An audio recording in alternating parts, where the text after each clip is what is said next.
ఉద్యోగం చేస్తావా? అసలు నీకు ఈ లత్కూర్ ఐడియా ఇచ్చిన థర్డ్ పార్టీ ఎవరు? ఎవరు ఎవరు? కొత్తగా మరి పక్కింట్లోకి ఎంట్రీ ఇచ్చిన బేబీయా?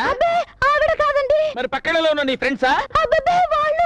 వాళ్ళు కాదు, వీళ్ళు కాదు. మరి ఎవరిచ్చారండి నీకు ఐడియా? నేనే ఆలోచించానండి. నువ్వు ఆలోచించావా? ఒక ఇంట్లో 2 పొయ్యిలు వెలకూడదు, అలాగే ఒక ఇంట్లో 2 బ్రెయిన్స్ ఆలోచించకూడదు. ఈ బ్రెయిన్ ఆలోచించాలి, ఈ బ్రెయిన్ తల దించాలి.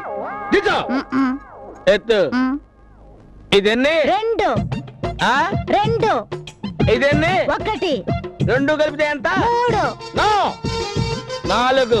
2 1 కలిపితే 3 కాదండి. అది బడి లెక్క, ఇది భర్త లెక్క. భర్త చెప్తే 2 1 4 అవుద్ది.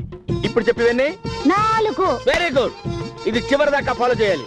నువ్వు ఫాలో చేసావో